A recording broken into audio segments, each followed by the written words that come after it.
Picture this. You're walking deep in a forest. No signal, no map on your phone. The light is fading, and every tree around you looks exactly the same. Your heart starts pounding. You can't remember which way you came from. You spin around once, then twice, hoping something will suddenly look familiar. Nothing does. That feeling, the tightness in your chest, the panic crawling up your spine, the sudden urge to just run in any direction at all. It's wired into your brain. It's older than the word map itself. It's older than writing, older than farming, older probably than language. But your ancestors, the people who walked through forests every single day just to survive, they almost never got lost. Not because they had better tools, they had none. No compass, no paper, no satellites tracking their every step. It's because their brains were trained to do something yours barely does anymore. And the real story behind how they never lost their way is stranger and more human than you'd expect. Most people assume ancient humans survived the wild because of pure instinct, like an animal with a built-in compass hidden somewhere behind the eyes. That's not quite true.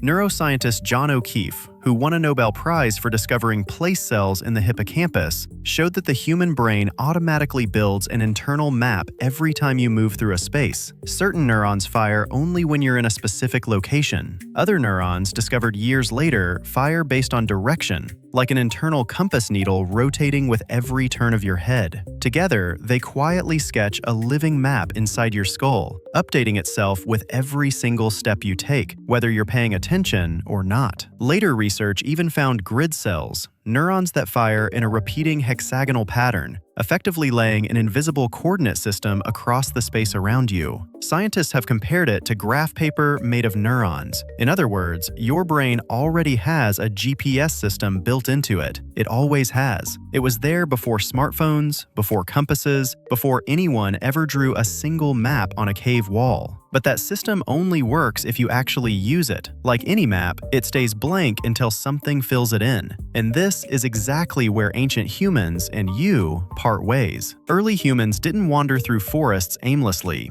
They walked while constantly observing, whether they realized it or not. The angle of the morning sun on their shoulders, which side of a tree the moss grew thicker on, the silhouette of a distant mountain ridge against the sky. They weren't just memorizing a path from point A to point B, they were memorizing relationships between things, how one landmark lined up with another, how the smell of the air changed near water. Natural navigator Tristan Gooley, who has spent decades studying traditional wayfinding around the world, explains that skilled navigators never rely on a single clue. They stack dozens of small signs together until a complete picture forms in their mind, almost without conscious effort. It's like assembling a puzzle that never really finishes, because every walk adds a few more pieces. Every time they pass the same spot again, that picture got a little sharper, a little more automatic. Now think about Aboriginal communities in Australia. Some walked hundreds of kilometers across open, featureless desert without a single map and arrived exactly where they meant to. Their secret was hiding inside something you'd never expect: language itself. Cognitive scientist Lera Boroditsky studied communities whose languages have no words for left or right at all. Instead, they use absolute directions constantly: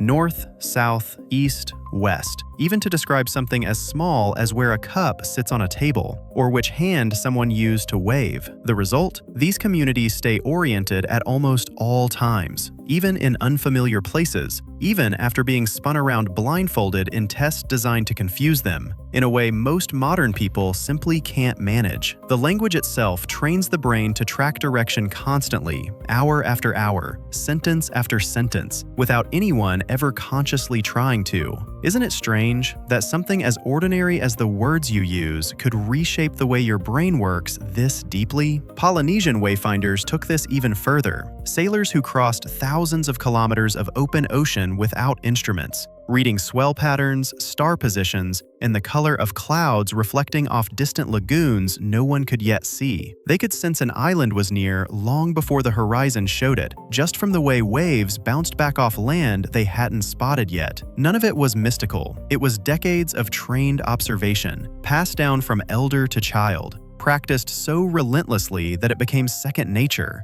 almost invisible even to the people using it. Inuit hunters in the Arctic did something just as remarkable. In a landscape of featureless white, where every direction can look identical for hundreds of kilometers, they learn to read wind-carved patterns in the snow the way you might read street signs. Prevailing winds carve the snow into consistent ridges, over and over, in the same direction, season after season. Learn to read those ridges, and the ground itself becomes a compass, even under a sky thick with clouds and no stars in sight. Even during storms that would leave most modern travelers completely disoriented within minutes. Children in these hunting communities often learn to read the snow before they learn to read a single word of any written language, taught by watching, by walking alongside adults, by making small mistakes that cost nothing when someone experienced was still nearby to correct them. In every one of these cultures, the pattern repeats. Survival didn't come from one clever trick. It came from paying attention, constantly, to 100 small details most people today would never even register. Details so ordinary to the people using them that they rarely thought to explain them out loud. Here's the part you might not expect though. This ability didn't disappear through evolution. Your brain didn't lose the hardware. It disappeared through disuse. Multiple neuroscience studies have found that people who rely heavily on GPS show reduced hippocampal activity when they later try to navigate on their own. And some studies even report measurable shrinkage in that region over years of habitual use. Taxi drivers, by contrast, who spend years memorizing complex city streets without any device at all, have been shown to develop a noticeably larger hippocampus than average. Same brain region, completely opposite outcome, shaped entirely by how it's used, or not used, day after day. In other words, every single time you let an app tell you where to turn, the exact part of your brain that once kept your ancestors alive in the wild goes a little quieter. This isn't about technology making you less intelligent. It's about a muscle that simply isn't being used anymore. Like an arm that never lifts anything, slowly losing its strength without you ever noticing the decline.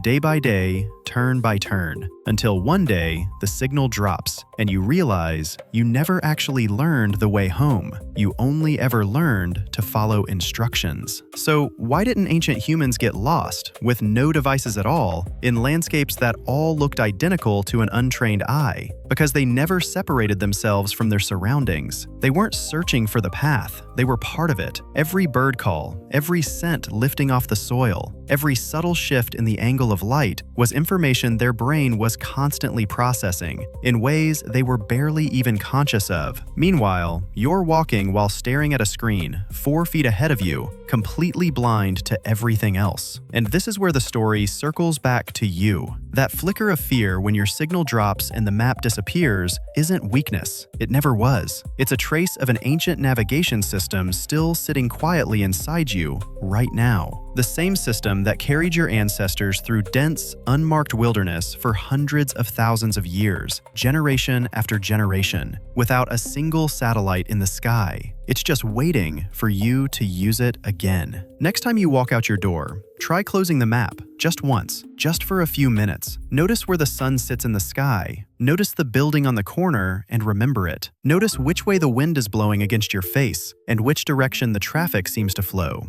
None of this makes you a survival expert overnight. That was never the point, and it never needed to be. The point is smaller and quieter than that. It's the difference between moving through the world and simply being moved through it by something else. Your ancestors never had the luxury of not paying attention. Distraction, for them, could be fatal. You do have that luxury now, and that luxury has a cost you rarely notice you're paying, quietly, every single day. You might be surprised how much your brain still remembers, buried under years of never needing it, waiting patiently for the one moment you finally look up. Because in the end, you were never lost from a lack of information. You just forgot how to look.